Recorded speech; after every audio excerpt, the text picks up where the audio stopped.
Promosi akhir tahun, diskaun sehingga 70%. Beli satu produk dapat percuma satu lagi. Hanya dengan RM25, anda sudah boleh memiliki sabit Jepun import berkualiti tinggi. Sabit ini ditempa daripada keluli mangan tebal, super tajam, super tahan lama, boleh digunakan sehingga 10 tahun tanpa bengkok atau berkarat.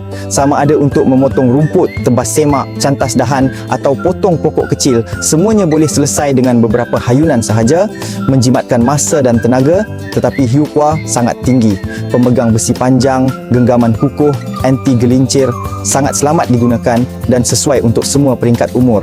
Yang istimewa, beli berapa, dapat percuma sebanyak itu dan anda juga mendapat penghantaran percuma seluruh negara serta boleh periksa barang dulu sebelum bayar. Ramai pelanggan sudah membeli 2 hingga 3 set untuk simpan kerana selepas 3 hari, harga akan kembali normal belum tentu ada promosi lagi. Stok sangat terhad. Tekan beli sekarang sebelum kehabisan.